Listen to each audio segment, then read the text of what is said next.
afternoon बच्चों. So today we are going to start electron transport system. It's very easy.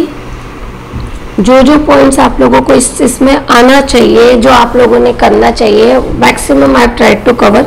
शायद सब कुछ भी नया इससे रिलेटेड क्वेश्चन समझ में आता है तो मैं ऐड करवा दूंगी आपको, आगे के इसमें ज़रूर डाल दूंगी.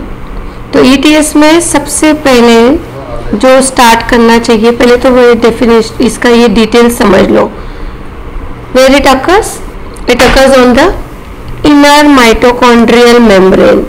ये आपको पता होना चाहिए. Inner mitochondrial membrane electron transport system हो गया आपका, वहां पर हो रहा है. क्यों हो रहा है?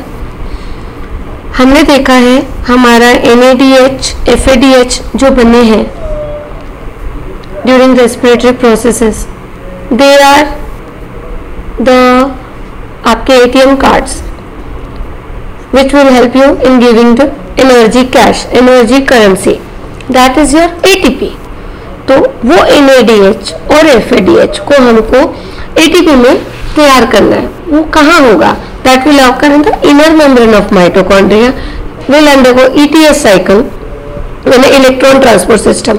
तो क्या हो रहा है यहाँ पर? Electron will be transferred from one complex to another. चलते चलते चलते जाएगा, लास्ट में आपको देगा ATP. इतना समझ अगर गया तो वो हम 5 स्टेप्स रहेंगे, 5 प्रोटीन मॉलिक्यूल्स समझ लो, कॉम्प्लेक्सेस रखेंगे. आपको ये पता होना है 1 कौन सा है, 2 कौन सा है, 3 कौन सा है, 4 कौन सा है, लास्ट तो क्या है? ATP निकल रहा है. तो उसका नाम रट लो ATP सिंथेस. जो ATP को सिंथेसाइज कर रहा है, फाइनल ATP सिंथेस 5 वाले को आप याद रख लो.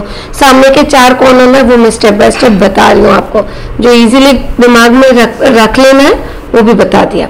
ठीक है. तो इलेक्ट्रॉन ट्रांसपोर्ट हो रहा है from one carrier to another. एक जैसे आप नहीं वो रिले रेस खेलते हैं, हाथ में देते हैं, आगे वाला पकड़ता, आगे वाला पकड़ता, आगे. तो 1 से चालू हो रहा है. सबसे पहले NADH सबसे बड़ा है तो पहले NADH जाएगा अंदर. ठीक है. NADH रिले पकड़ेगा, आगे जाएगा, एक कैरियर को देगा, उसके आगे दूसरा कैरियर जाएगा. तो 1 2 3 4 NADH वाला है तो NADH. यहाँ क्या हो रहा है? NADH2, उसके पास क्या H है, प्रोटॉन, वो H को दे देगा. तो कौन सी एंजाइम लगेगी जब भी H रिमूवल होता है? तो डिहाइड्रोजिनेस. NADH का ले रही है तो NADH डिहाइड्रोजिनेस. कॉम्प्लेक्स थ्रू आ जाएगा आपको, वहां पर FADH जाएगा. 1 में NADH ने दे दिया अपना, क्या बने? यही बने NADH FADH. फर्स्ट में कॉम्प्लेक्स 1 में NADH गया तो उसका नाम हमने दे दिया, जो NADH का हाइड्रोजन निकाल रहा है, तो NADH डिहाइड्रोजिनेस कॉम्प्लेक्स 1. देखो यहाँ पे लास्ट में मैंने सबके नाम भी डाले. तो 1 वाला कॉम्प्लेक्स 1 ने NADH ले लिया तो NADH डिहाइड्रोजिनेस. दूसरा को आप FADH डिहाइड्रोजिनेस बोलो, लेकिन ये FADH बनता किससे?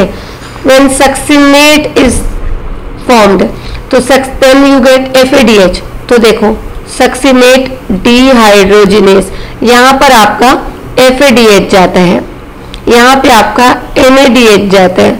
डिहाइड्रोजिनेस आपको रट लेना है. लास्ट वाला देखो कॉम्प्लेक्स 5 ATP सिंथेस, जो ATP बना रहा है. चलो बीच के याद कर लेते हैं. तो 1 2 3 4 नंबर से आप खड़े हुए. 1 आपका NADH है, दूसरा आपका सक्सिनेट है. तो तीसरा कौन है? यहाँ 2 नाम और याद रख लो. साइटोक्रोम नाम अगर आपको याद कर लिया है तो ABCD में B पहले आता है, C बाद में आता है.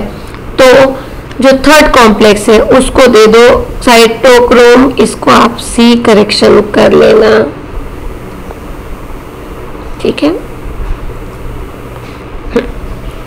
Cytochrome BC. अब B को उड़ा दो, 4th वाले कॉम्प्लेक्स को दे दो साइटोक्रोम C. लेकिन इसके साथ ना हमको एक नाम और जोड़ देना है, ऑक्सीडेजेस.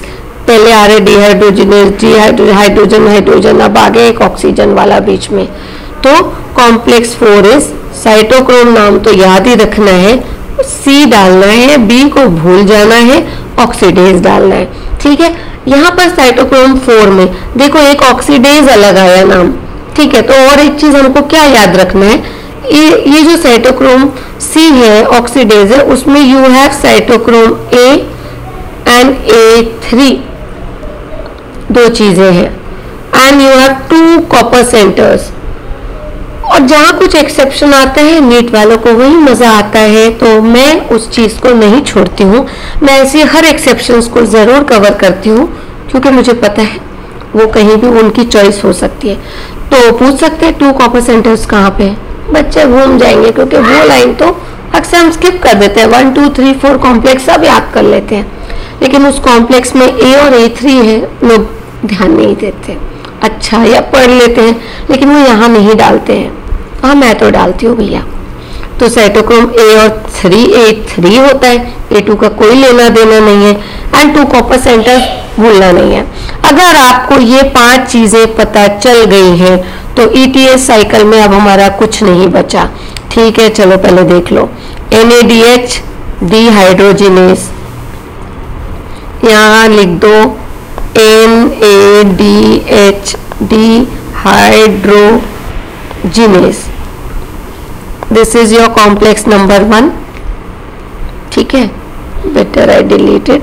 ठीक है, यहाँ पर आगे आपका सक्सिनेट डिहाइड्रोजिनेस। ठीक है, कॉम्प्लेक्स 2। कॉम्प्लेक्स 3 मैंने आपको बताया था, साइटोक्रोम BC, फिर साइटोक्रोम C, उसमें A और A3 है, प्लस क्या है 2 कॉपर सेंटर्स है। लास्ट वाला complex 5 is your ATP synthase. ठीक है, मुझे इसको पहले क्लीन कर देती हूँ।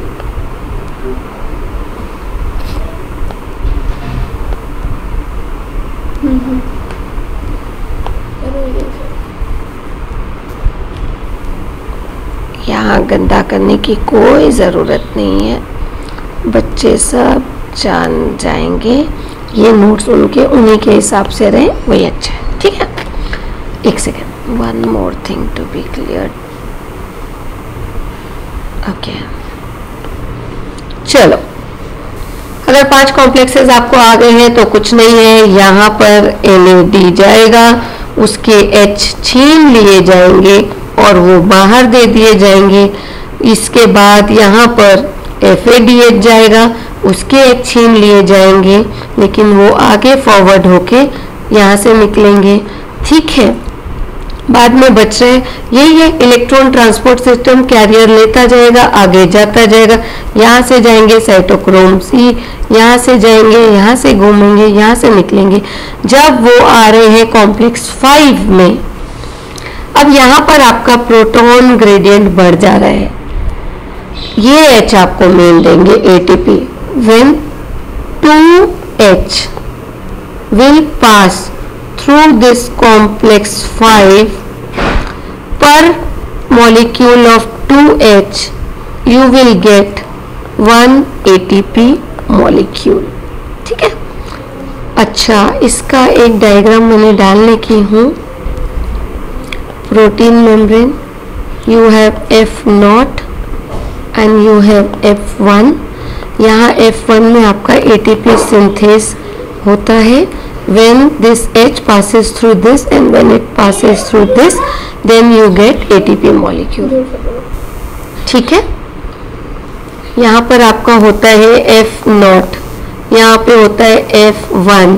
इसमें होता है ATP synthase enzyme that helps in synthesizing ATP molecule। 1 ATP molecule which takes 2 protons। ठीक है, ये cycle I have tried to make it very simplified. इसको स्टेप्स को लर्न करना है, यही सब कुछ है यहाँ पर। चलो एक बार रीड कर लेते हैं, let's read it once.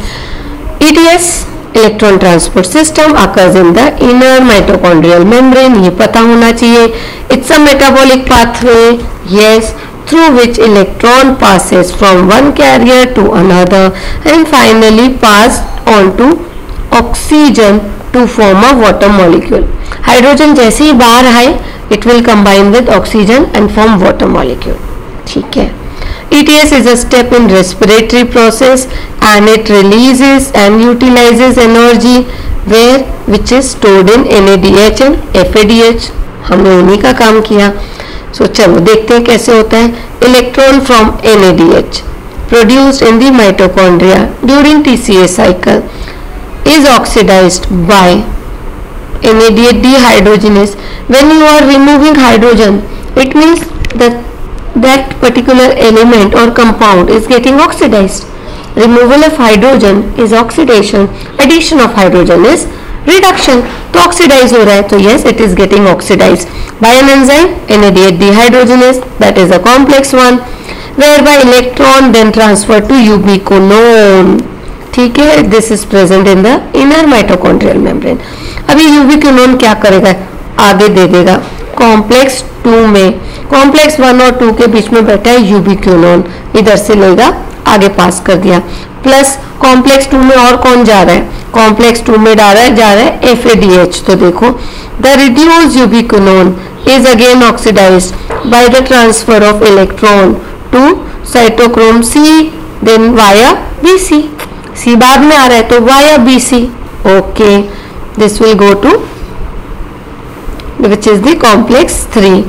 Now here what is important, देखो मैंने यहाँ हाईलाइट किया है, cytochrome C, it's a small protein which is attached to the outer membrane of the inner membrane, outer surface of inner membrane, outer surface of inner membrane, and act as a mobile carrier between cytochrome complex 3 and complex 4, right?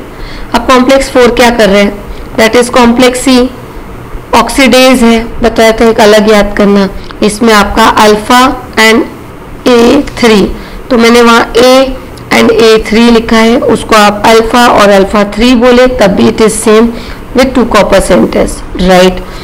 आगे हम 5th complex में electron transferred from 1 to 4 are coupled with ATP synthase which is the complex 5 which is then helps in production of ATP from ADP and the inorganic phosphate.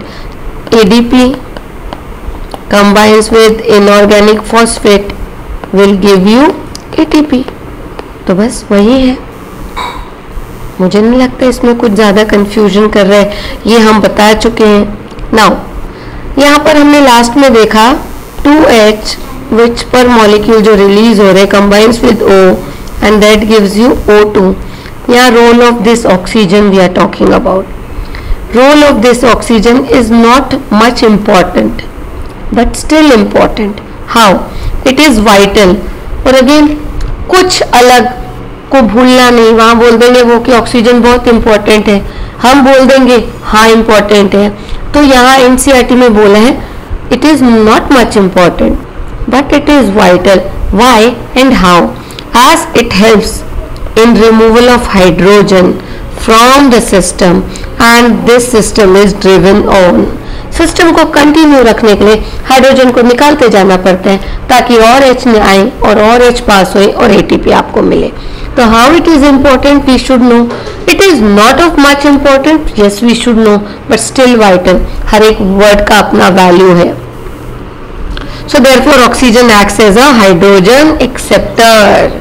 True or false, assertion, reasoning, one equation, two equation, one line, two line, both are correct, wrong, we have to find out, उसमें answer करने में ये help करेगा.